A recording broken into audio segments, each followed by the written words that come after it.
Hey, friends, we are fearless. Welcome to the podcast. My name is Frances Young, and we're here on another episode of This Fearless Life. And today I have Jas with me. The cool part about having her with me today is that we recorded a podcast episode for her podcast literally less than a week ago. We are now in the reverse hot seat. She is here with me. Jas, hello. Let's do the intro. Who are you and what do you do? Let's do it all. Thank you so much for having me. I'm Jas Maylin. I am a 3-5 emotional generator. I'll start with that. Some human design, just seeing what's going to come out of my mouth. 3-5 emotional generator. I'm a mom of 3 and I have an undefined identity center. So I just call myself a soul success coach. My background was in psychotherapy. I dropped the license, just went into doing all the things I love as a generator should, and I decided to just fully jump into it. And things have turned out really well. And now I've just switched gears from clinical work into still helping people find themselves, but in a different way, integrating human design. I love talking about limiting beliefs. I wrote a book with Human Design Press. Ooh. Magically got a book publishing deal. I think it was last year. I was delusional in just pitching my book idea and they picked it up. So that was really cool. Tap and align to your human design. And I run the Ultimate Human Design Summit. I honestly just do everything. So that I know I'm like hearing myself speak. I'm like, okay, how do you even describe what you do? I just do a lot of things. I like bringing community together. I'm a right angle cross of planning. And I just like doing things I love. My main thing is that I do all this to give me my energy and follow my passion, but also so that I can stay home with my kids.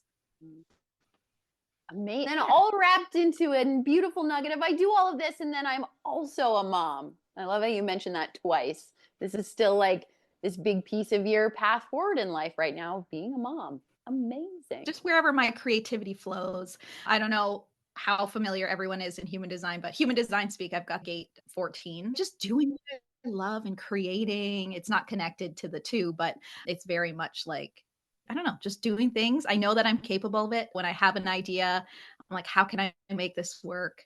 Guiding people through believing in themselves is also what lights me up. You just do it all. This is a beautiful, I feel like I want to reminisce on this we do a million things kind of moment, and also speaking about generator energy type.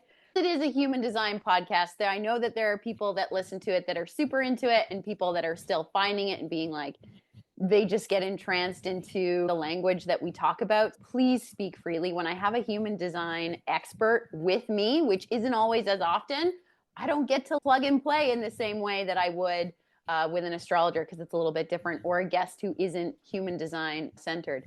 So it seems that there's the theme for generators that, you know, we do one thing and we master it, which is true. But then we also just do all of these other things like manifesting generators, get the air quote that they are the ultimate multitasker, but generators also are too.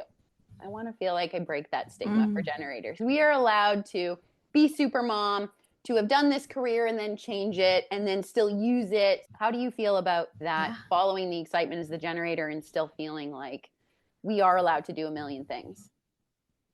Yeah, I feel like when I think about the big picture, so in human design speak as well, I've got the gate 9 in my unconscious sun. Sometimes I get like too focused on the details and I forget about the big picture. What I find is, yes, I'm following what I love to do. It kind of all connects. I build a community with my summits. Mm-hmm.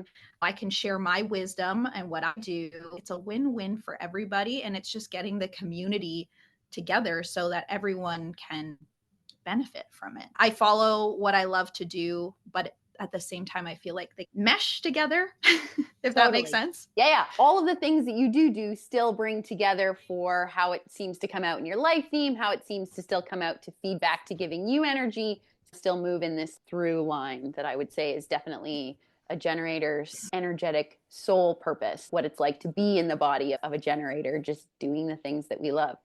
Before we dive into another question, love that you brought up gate 14. I also happen to have it. It is my unconscious earth gate. I liked hearing you being like, yeah, I'm just going to create, because 14 is the I'm just going to do. I'm just going to see what comes to me. I don't care how long it takes me. It also has this side connotation of being the workaholic gate, because we just keep going on it. It doesn't matter when, we're just never going to stop kind of essence. It's a Scorpio energy as well. So it's very deep. It's very transformative.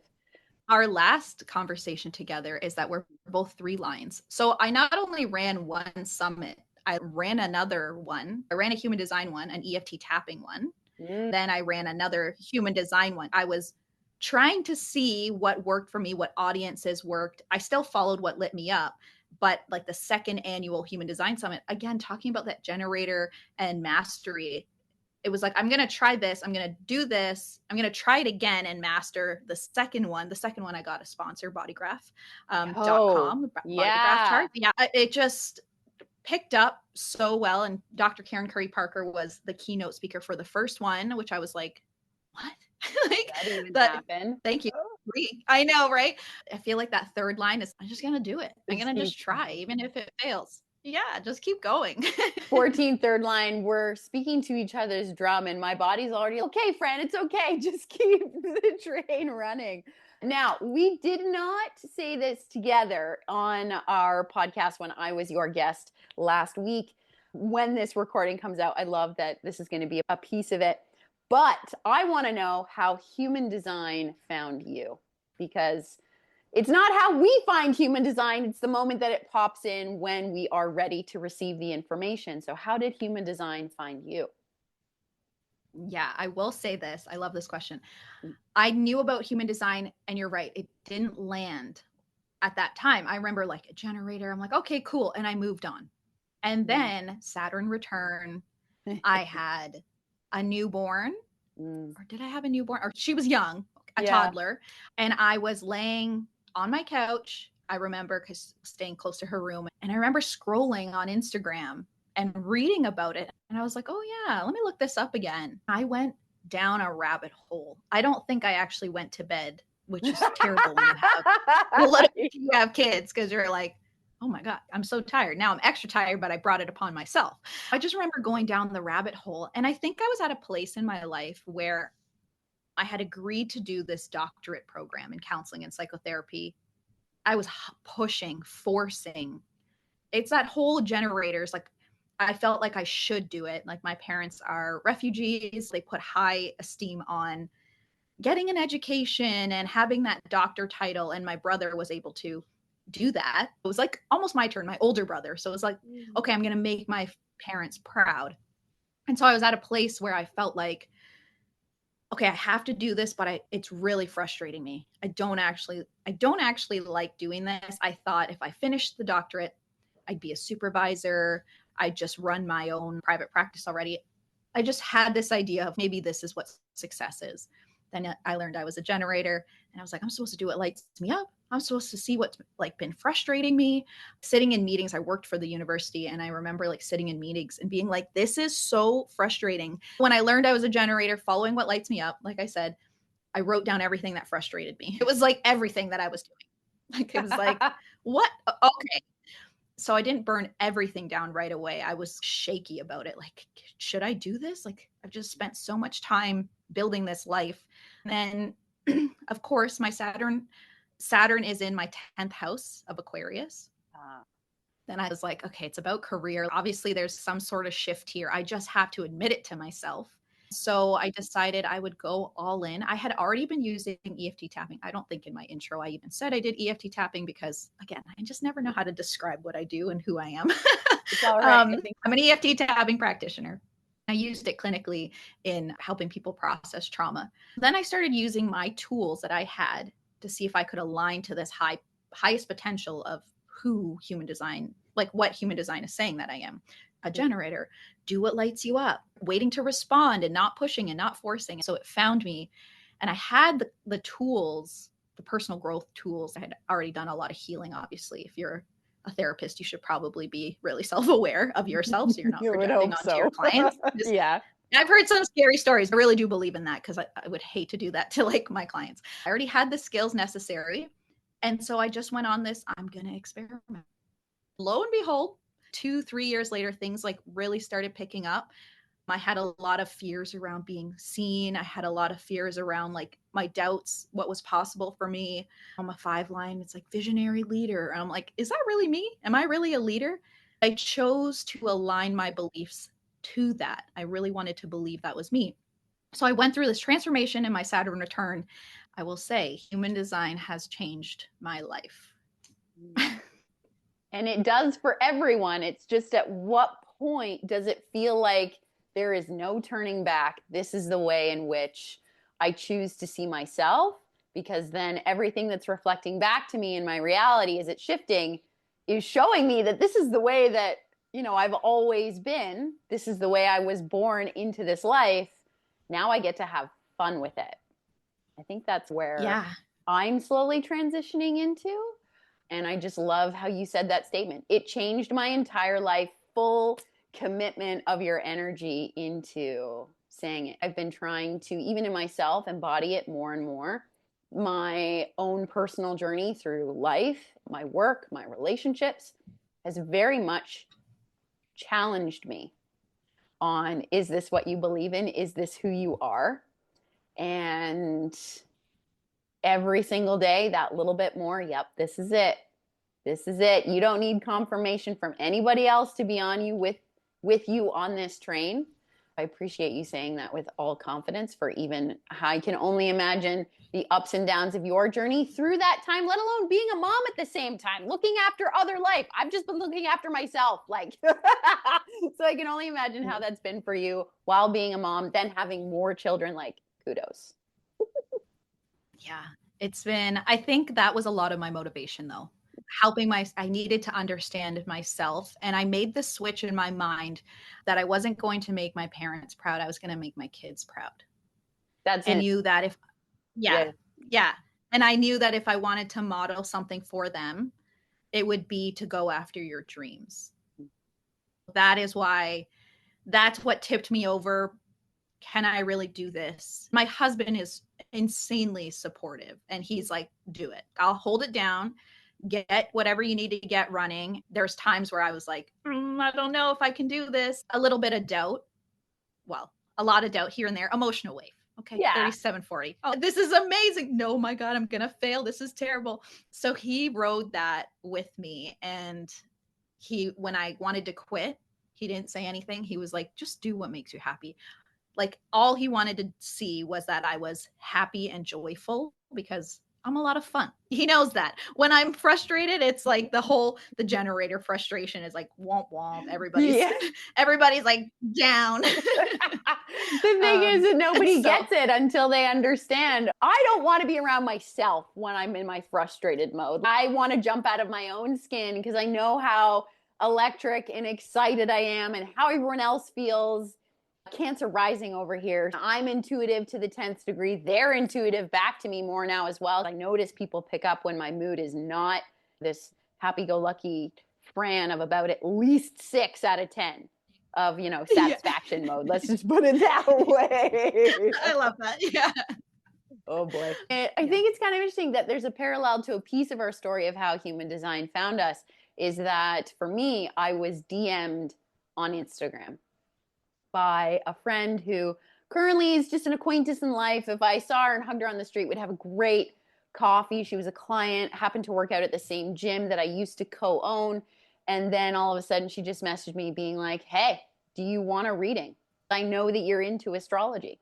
And I wasn't even an astrologer studying astrologer at that time. It came to me right around actually the exact of when Saturn was in the middle of my return. I'd started my return. It was basically at its midpoint and then was about to hop into the second half of my return and get a lot more choppy. For me, it was in my 8th house during that time of literally just reconforming everything that I thought about the inevitables of life, of death, taxes, sex, and transforming everything to do with the collective. As well, my Saturn is in Aquarius, and then the rest is history. At least for me. Yeah.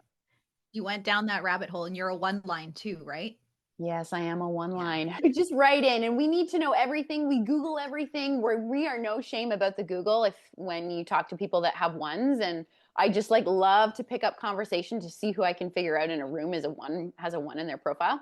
They will Yes. bring up Google all the time. Or I spent this many hours searching on the internet, whether they mention a Google or not. It's quite interesting when you hear people talk about it when you are a reader and you can pick up on cues and still try to figure out what people are. I personally love doing that. I don't know about you, but I that's love that. That to me is like third line too. I have the 1648, and a lot of people do confuse me for a one line. I can go down a lot of rabbit holes when I'm really, really excited and then I want to yap on about it. What I love about the 1 3s is that you have the information, but I find that the 3 lines are like, here's the practical way I see it. This is what I see in life. I know from my work as a third line, yes, I knew all the information. Yes, I wanted to change my life, but like I wanted to start acting on it. I wanted to see what was possible right away. Okay, if this is true, let's go. I'm going to change my beliefs because if anyone listening, subconscious reprogramming does work. You can literally rewire your brain, neuroplasticity. Like you can believe in yourself even more. I'm from the perspective, maybe it's my background too. You have to clear the emotional baggage attached to the stories and the beliefs that you hold. And that will create greater, you will just move into a state of believing in yourself. I remember tapping when my kids were asleep, my husband was asleep, and I was just frustrated. As I was tapping, it went through the emotional brain because I was frustrated. Why can't I do the things I say I want to do? Why can't I just make it happen? And as I was tapping, I realized I was sleeping on myself. That was literally the click as I was tapping. I don't know if your audience knows tapping, but tapping on acupressure points, it rewires your response to stress. Very shortly, it's used clinically for anxiety, depression. But anyway, so as I was tapping, my brain just clicked and it was like, yeah, you're sleeping on yourself. You've helped thousands of people in counseling and psychotherapy. You have a master's in counseling psychology. Like people referred you all the time. And suddenly I remembered who I was and like that I was doubting myself. I was sitting in this slowly and slowly. I just started rewiring myself. And then, as like I said, as a third line, as things started to happen, I was like, okay, this is human design in action. I'm actually walking my talk and gathering the experiences of what it's like to be a third line and seeing what it's like for other, like I live with a 6-2. My husband's a 6-2. My kids are all different types. love that. Projector, manifester, manifesting generator. My brother was a reflector, is a reflector. Wow. God really gave me everything. Yeah. Yeah. I love that. Yeah. Like you said, when you go around and you like seeing it and how it actually shows up. I love the 1 3s for that because I feel like they know a lot and then they have that practical stuff. I know I went on a little bit of a tangent there, but No, I think that was fantastic. Just like you embodying now, my brain really wants to go into talking about EFT. And I think that might be a whole separate episode. I personally do and don't know a lot about EFT, have used it on myself in different ways with regards to stimulating digestion and literally bringing down stress response from where it's popped up into my own world as a healing modality. The topic of rewiring our subconscious is the hot topic in health, wellness, spiritual land of which we call our day-to-day world, which is fantastic. Then also my alarm bells go off on we got to have it conscious. We have to, as the people that are doing this day to day, and you've already said this, have worked and understood our own stories, our own emotional baggage, our own, yes, to use the word trauma, in order to make sure that we're clear of our shit so that we're consciously giving our best selves to help someone who's in front of us, as opposed to the potential of gaslighting them, or also just saying that it's going to happen overnight, because it doesn't at all. right. Yeah. Yeah. Yeah. I do want to get to this question because last week I was like already super excited once I realized that our wavelength of how we deal with clients and how we resonate with human design, our souls were meant to talk about this. The spiritual health wellness as a whole industry, we know since COVID as a timeline has exploded. In 5 years, even more than just breath work being the thing that's going to heal everyone, the creating your 5-step routine to success, as all these entrepreneurs think that they're going to change the world, which we all are. There's a certain level of who has a level of integrity and who doesn't. Human design is an unregulated, somewhat out of control, booming pot of people, which I love because we're both a part of it.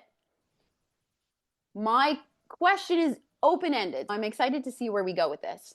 Because it's not regulated, what is one hope? We'll start with this. One hope that you have with the world that you're creating, the things that, and the clients that come to you that you want to see happen and develop in this human design sphere? What's one thing that you hope to either create or that you want to see change? What do I hope to see? I'll start with my background a little bit. So I entered the online space in 2020. I call myself a soul success coach. Why I went the route that I did and I see the value in human design is because I hired a business coach right off the hop. They told me to go on live and share your world, and this is how you're going to be successful. What I found, I don't know what her human design type or anything was, but what I found was the sticking point for me was, and I help sensitive and spiritual, ambitious entrepreneurs. The sticking point for me was I was scared to show up camera. I couldn't even share my voice the way that I am now. I used to sweat. I used to just be really nervous, and I didn't have a lot of confidence. And so a lot of clients that I have, even in counseling psychotherapy, they know what they need to do. It's difficult to do it. Right? I'm sure you see that in your work too. Like, they're very smart. Okay, but what's in the way? And so what I had wished for was, like, yes, coaching and knowing human design is really important with how you approach your life, how you approach your business. I wish business coaching, I guess at that time, they could see like we all operate differently. At that point, I was like, okay, where do I fit in this? Because I'm all about human behavior and all that stuff.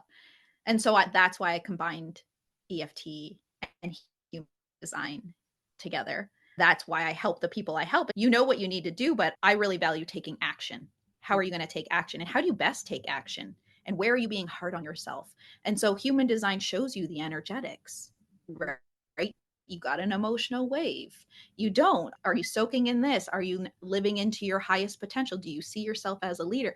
So that's what I wished was that existed back then, that we are all so different and we don't have to shame ourselves for not being, I don't know, them, like being little carbon copies of the successful people that you saw online. That you want that. A part of your soul wants to have success, but then you have to reevaluate how you're going to, first of all, what success means to you, what that looks like, especially based on your season of life and who you are. Yeah. So I think, so going back to that, I wish that's what was there. And I think that's why I've created what I've created now, combining that. And then where I think I resonate with that also, resonate with still how we see that the biggest red flag, I always like immediately try to rewire in my brain for whatever is coming up on social media. For me, whatever someone's saying to me on the street or in a session, if somebody's, I achieved this amount of success with this is how I do this work, whoever it is, let alone if it's another human design coach on the internet and they've got ads that are promoting this is the way to do the thing. Now my immediate 3-line is like, but that's your story. What's my story? What's my experience to create the thing that I want to continue to show up as? A nurse who knows that they're a generator is just a human that is not in spiritual land, but uses this as their day-to-day knowledge in life, which is what ultimately I want everyone to be able to feel that they can do on the planet. Maybe that's my ultimate goal, is that we don't know where this industry is going, just as much as we don't know what's going to happen tomorrow in the political landscape of the entire world. You know, it's not to try to bring in politics to the conversation, but still, it's in more of a volatile place if we all keep in our own lane of trying to figure out that this is the way that we want to say this information to the world and show up to the world in our most highest aligned self for that particular day. Our generation is still so obsessed of, I have to have the 5-year plan. I have to have the month plan. I have to have my scheduled Instagram posts. And now this 1-3 experimenter is like, no, I'm going to post on the day that I'm excited most to post. If I've got this event next week, I'm just going to do that, as opposed to all the things I've tried in order to think that my business is going to grow in X, Z way. There's only one podcast I listen to.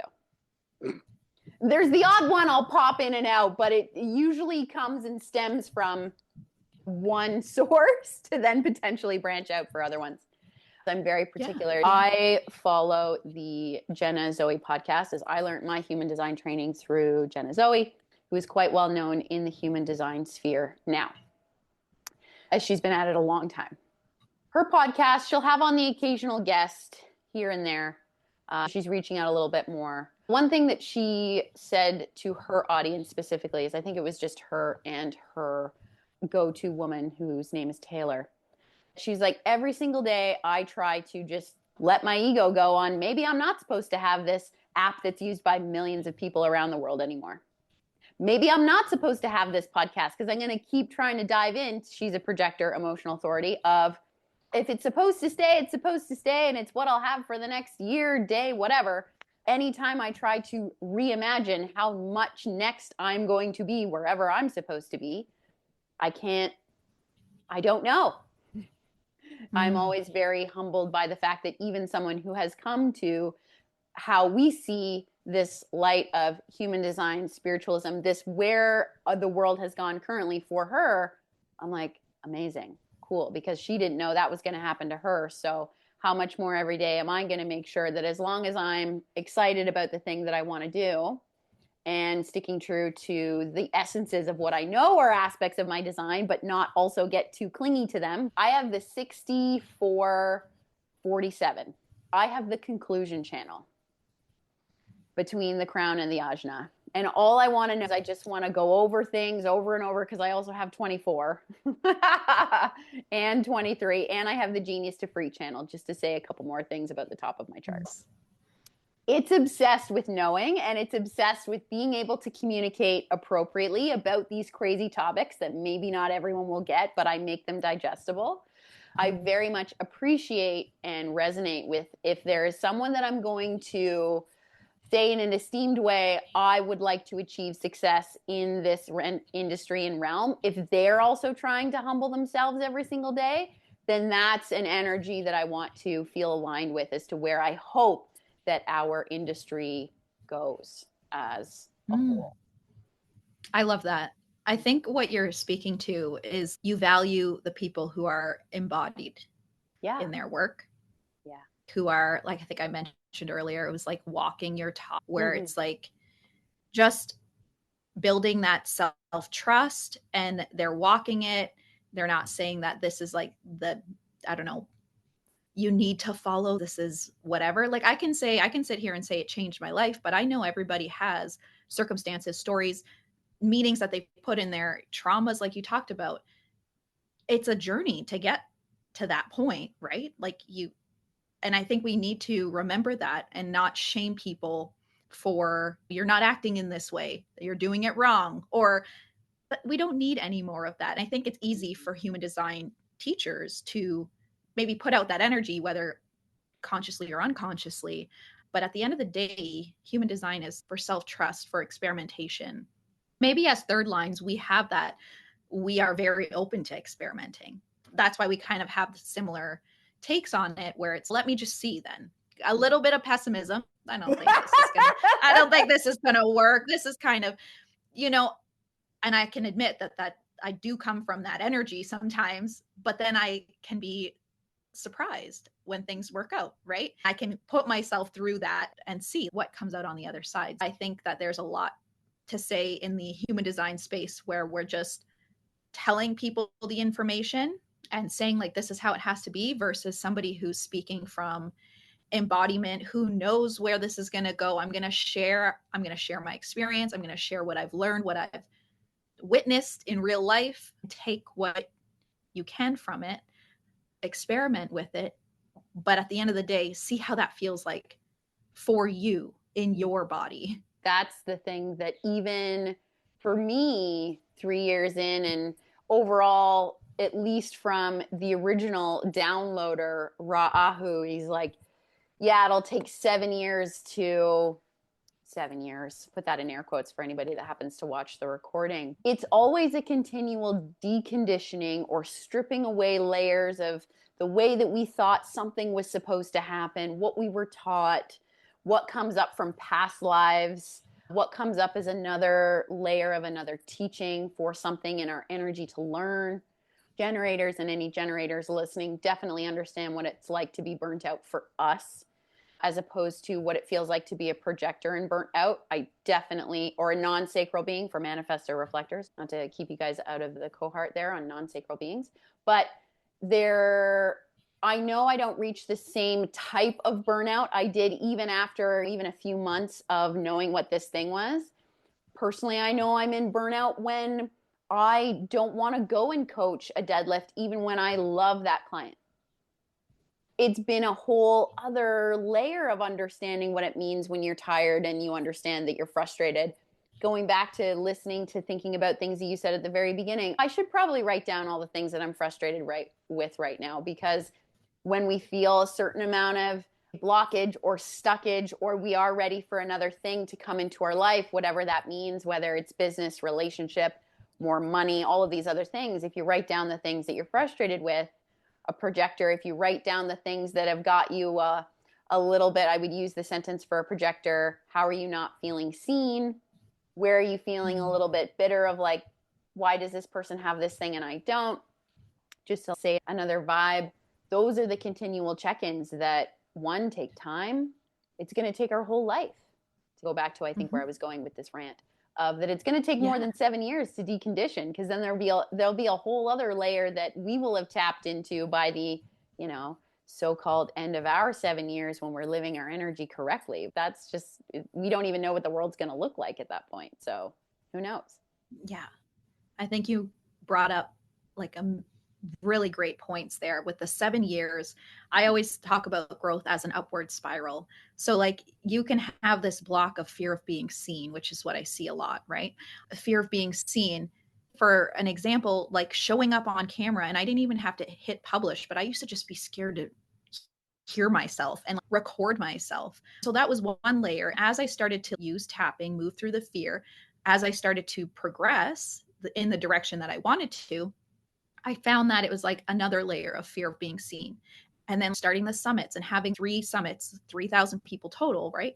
With that, it's okay, I'm putting myself out there as this host and creator. That's another layer. I think with the 7 years of deconditioning, yes, you're always going to have blocks to work through, but also at that same note, you have tools like, I don't know, maybe it wasn't known that you can change your brain, work through fear. EFT tapping has been proven to like change gene expression. So it's like really, really great. You can change and work through whatever you need to work through at a rapid pace, but that's not to say you're not going to face a similar deconditioning pattern at your next level. That's what I always try and drill into the people that I work with. I'm not telling you you're going to release this and never feel it again. I'm going to give you the tools to be able to keep going instead of sabotaging and procrastinating. As I was going through my deconditioning moment in my brain, I was doing one of those spiral moments of, should I talk about the spiral? Then you did. You're picking up what I'm throwing down. In this moment, I'm like, is your ajna or crown open? Because you're probably picking up on what's going on in my ajna and crown right now. They're open? Yeah. Oh, yeah. Yeah. Okay, so then you're probably picking up on it. Yeah. Okay. We've talked about lots of things. We actually got through all of my 3 main questions while pulling up all these other fun things. For our last little bit, for those that are the human design nerds listening, I feel like it's a moment where I want to go nerdy with you to see what comes out of us, of what we think about. And I'm just going to randomly pull things up. I have 5 out of 9 centers defined in my graph. And it's actually right down the center. I have everything open on the bottom. I have my spleen, my root, my ego, and my emotional center open. I've been going through my love-dislike relationship of this, because for me, and how intuitive my work is, the things that I do, I've noticed just how much more porous my body has become the more that I'm in tune with this. and how a certain amount of, I actually do need client stimulation as much as being a generator and a sacral being. I need the energy of others in a day, just like a projector might, just like the manifester might, just like the reflector definitely will. I want to hear for you, what is your defined centers and how do you resonate with, even though I'm a generator, but I need energy still? I have my head, ajna, undefined. What I have defined is my throat, the Yep. 1648, so from my spleen, my heart center, will center, sacral, root, and emotional center. I have 4 motors defined. You have all 4 and you have Yeah. throat, but that's interesting that Yeah. open G. Okay, so yours is a completely different experience than me. I know people listening are like, oh my gosh, like she has 3 kids. She wrote a book pregnant. Like she doing all this while raising kids. And like, when does she sleep? I get that a lot. I'm a lot. Or it sounds like I'm doing a lot. I have 4 motors. I think that's part of it. When I want to do something, I'm going to do it. The way that I look at a lot of things, and I know how precious what you say, what you say impacts your body. I'm really mindful of that. Yes, I have 3 kids. Yes, I'm doing a lot. I try not to say that I'm tired. I feel like I have this, yes, I have the 4 motors, but I also feel like I have all these tools that I use to support my energetic self. I feel my emotions. I use EFT tapping. I don't really suppress a lot. I regulate myself as much as I can. I feel like I have this grasp of it. I think where I need people, though, I'm a triple split. So I'm like, here, right? Yeah. Sometimes I can feel that. And maybe in this conversation, if anyone is mindful of or knows human design, it's like sometimes when I speak, I'm like, like a little over here, a little over there.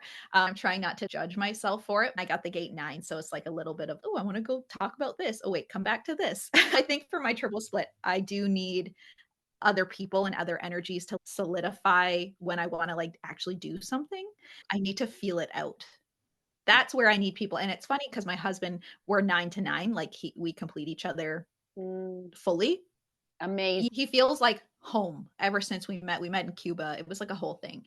And ever since like we met, it was like, oh wow, I just love being with you. It feels really like safe and comfortable. Soulmate vibe, Yeah. obviously. Then when I looked at our charts, I was like, oh, that's why. I Like, think it's so yeah. interesting from the human design perspective when readers look at charts of who the people that are in their life, whether it's your partner, your parents. The day I found out my mom was a projector, I think I had the biggest sigh of relief. And even still to this day, I joke with her about it. She's, yeah, I'm the analytical person and you're not. And I'm like, I know. I was given this parent in this way is to deal with this aspect of myself and my life and to look at myself energetically very differently. I think it's really interesting when you notice, say, if a business partner is this and you fully complete them, and if your partner is this and you fully complete all 9 centers. I've actually never had that with a partner as far as I can remember. I've been pretty close. Or there was 8 and then ego was open, or like one of those in my life romantically since knowing human design as well, which has been very interesting. Let alone people's astrological charts. When you look in compatibility, of course, you have a defined ego. And I say that, my tone is like, of course you do.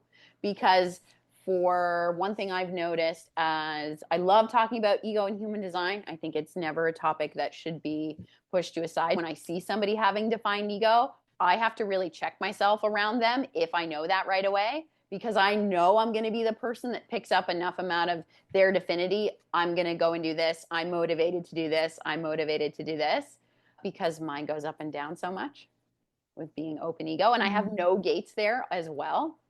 So I'm just taking it all in. I don't know if you notice that with undefined egos, if you know they have undefined egos. It's a bit of a Oh trick. yeah.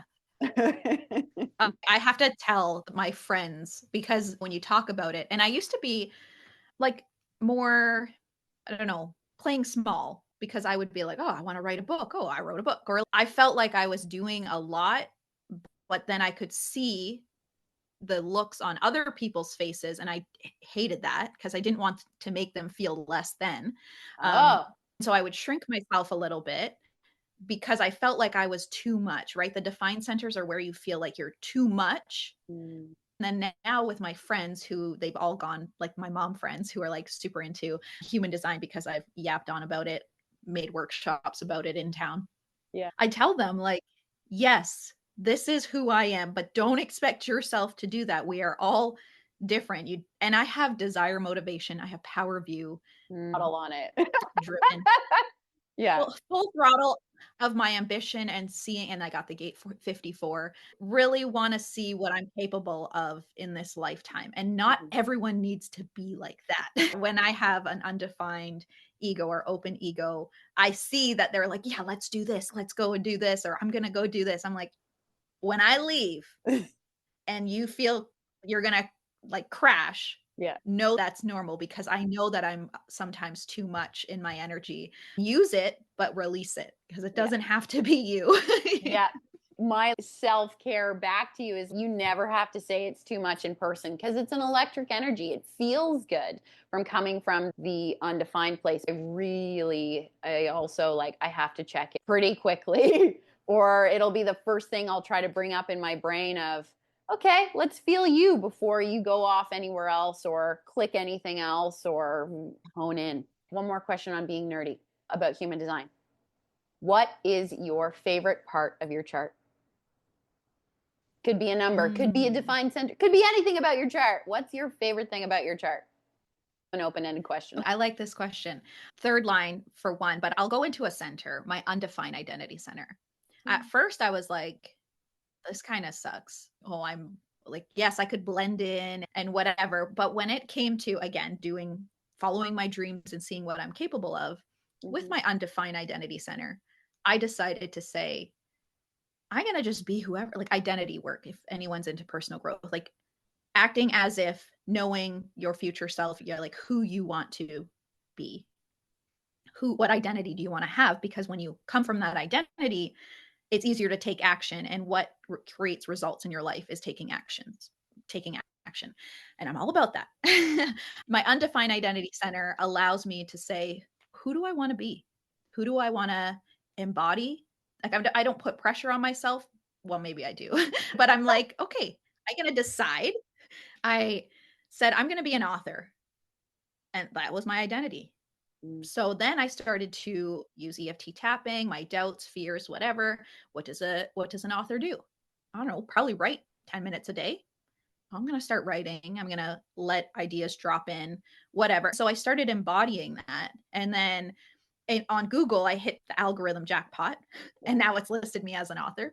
Amazing. So I'm like, yeah, this is amazing. So I think my undefined identity center helps me see people's potential, see who they are, like could be. I think a lot of defined identity centers come to me because they are searching for that path, that purpose.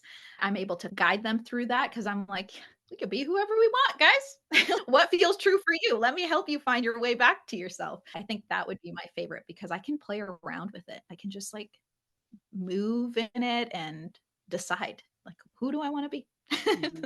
I was initially just feeling into what you were saying about that's your favorite and choosing that and like feeling body confirmation for you that you do ultimately love that piece. For anybody listening that has open identity, I have watched open identity in my life. I have defined identity. And I do love it. That's a whole other topic. I have watched undefined identity, regardless of energy type, have a really hard time in this world. So I love that you love that about your chart, that it does give you the gift of I can be anything I want. And that is ultimately what the center is trying to allow you to do. So to feel into that and to use it to its strength and that you love that, that makes me happy for you because watch the struggle. Yes. How about you? Can I ask me? you a question? Yeah, ask me a question. This podcast shouldn't be about me. It's about my guests. But maybe secretly I want Jas to ask me what mine is. Oh, see, I'm picking up on it. I want to know. Yes. You are. I ultimately love that I'm a generator. To be very broad about it. I've got all the cool things about what I can say, what numbers I have. But ultimately, I remember that when I was told I was a generator, and this happens to a lot of generators, not all to put us all in the same blanket, but we do not like that we are the most populated on the planet. They're like, oh, I want to be a reflector, the 1% of the population. Yeah. They have their own issues. Reflectors, you're fucking amazing, but you guys have also your stuff you deal with. This is our big thing, and we're the most prevalent. But when and how it operates for me is still very different from Jas, how we just talked about that our energy feels that some days I can't do anything as a generator, and I'm sure for yourself as well, but it will feel different in your body. I love how excited I get. I love how I can just feel that, like, people are like, oh, Fran's here. And like, because like they know that if I'm like in my right moment, or the way that they know me as Frances, which is my natural essence, how I'm supposed to be this light in a room and be this sunshine and rainbows kid 24/7. I love to be that person for the world. Just how magnetic it feels. No, and like better knowing that that's why I'm like that. I like that for myself. I like that for who's in my world. Sometimes I think maybe a piece of my own ego gets to the moment of, well, Fran, if you're not as lit up as you're supposed to be, then you're not doing it right. I like have really tried to strip that mentality around my generatorness. But I genuinely love that that's how my soul chose to be doing all the things that it does, how it will endlessly have enough energy to always dance, because that's something that I like to do.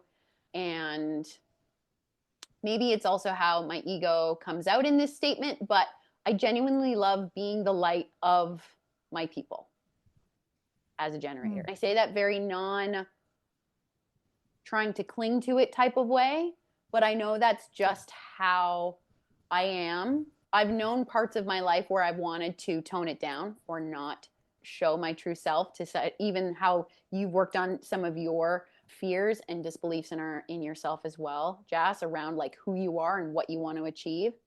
For me, I've definitely tried to work on my beliefs of it's okay when I'm this much, when I'm this excited, when I dress this way, when I look like this type of mentality. If my hair was down, I'd be whipping it in that moment. From maybe also shattering my disbeliefs in being a flamboyant, really open about just being feminine, showing my sexual side normally in a day-to-day life, as opposed to being very pulled back, ready to go, prim and proper ballerina from back in the day. When we do truly learn to love the energy type that we are, for how I'm in this level of love about being a generator as well, is it's kind of that next step to life. One of my things behind me that I've had since 2020 is love yourself. This was given to me by friends that were moving out of an apartment. I think it's a very big statement, but to love yourself and your energy type is a very important piece to how, when you learn your design, that when you get to each level of the spiral, to even bring back that piece of our conversation, it's very awesome. It's also a very generator thing to say. It's just awesome. Right? Yeah. I love everything you're saying about that. Like just loving who you are and the energy you bring without needing to feel like you have to tone it down. I think the same thing with the generator of, am I too much? Am I too excited? Like sometimes I listen back to my other interviews in my podcast and I'm like, I sounded way too excited. Like I'm like, oh my God, like, right? Yeah. I'm like, oh my, is that what I sound like? Is this who I am? But then you're like, yes, this is who I am. That's me. Yeah. You're like, I'm so like enthusiastic and excited, but then knowing like maybe because I grew up with a reflector, like just the different energy. And I think my mom is a projector, like looking at her birth date. Maybe I was just like, when I hear myself being so excited, I know people are magnetized by it. But then when I hear myself, I was like, oh, that's me. Like, wow, this is my voice. I can only imagine what it was like to have been the sacral one amongst other non-sacrals that would probably, without them realizing that they are taking a certain amount of energy for their literal own energetic body purpose, not out of trying to take things from you, as embodying that differently in life. This is my last question, so that I'm curious. Is your husband a generator or non-sacral being? Manifesting generator. Manifesting generator. I feel that, and this is from personal experience, generators and manifesting generators, or a generator and a generator, as like just partners that have to go through life together, regardless gender, whoever you are, really help each other out. They just always want the yes, right? They always want the yes, as opposed to the questioning. Or manifestor and generator is quite a powerful moment as well, but the manifestor just wants you to also go along with their path, as opposed to also saying yes to the generator path. So there's a different dynamic with that one. That's awesome. He definitely encourages. So I have the 9. I have the 916 sun gate, unconscious 16, so the gate of enthusiasm, right? As my unconscious earth, he has that as his conscious sun and earth. So like we are like, just do it. Yeah. Two generator types, just following what excites you. We play off each other. We always say we're killing it in the 5D. Like yes, the 3D exists and we have bills to pay. We have kids and everything. But I feel like we live a life where we're like already retired. I love that. Like, just enjoy life. He has the left angle cross of spirit.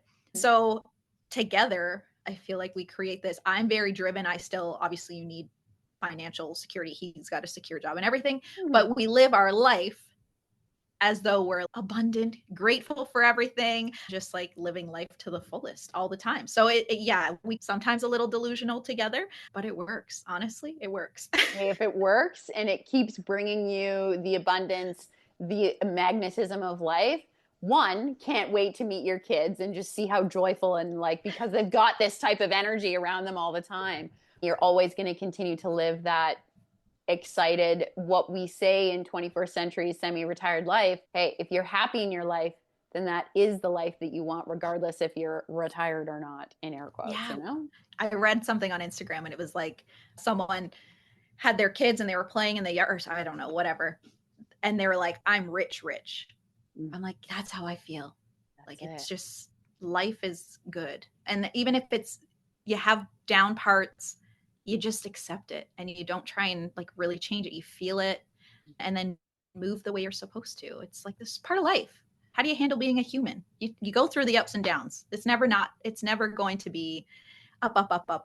But how do you handle the downs, right?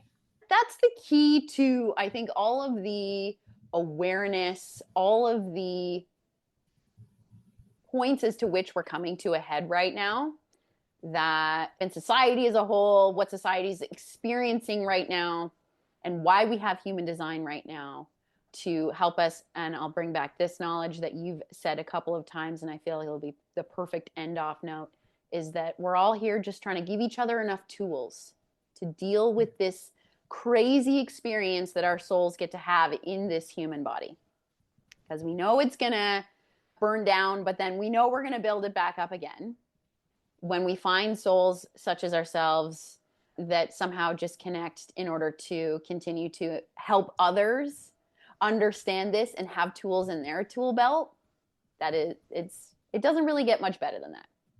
Yes. Oh, it was so nice. I feel like I could keep going on and on, but like my daughter's going to wake up. We got to get going. We got to go on with our life, Jas. Thank you so much. I'm going to be emailing you post podcast because now I'm excited for the rest of the day. And I know that you are as well. Thank you so much for sharing your wisdom, letting us know how human design has impacted you.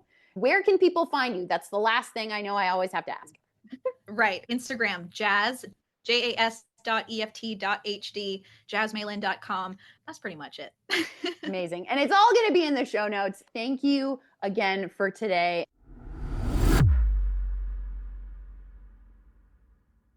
I want to thank you for listening to this episode of this Fearless Life podcast. In the show notes below, you're going to find everything you need to know with regards to getting in contact with me. If this has inspired you to book a reading with me to learn your human design, book a personal training session or stretch therapy session, we can also talk about human design during those sessions. However you want to work with me, I'm here. All the information, again, is in the show notes. If this episode has a guest, all of their information is also in the show notes. Now, I never like a podcast that has an intro that's like, these are my ads and this is the thing and this is a da, da, da. And now I did that for my first 3 seasons. And now we're putting it at the end because that just feels a little more me.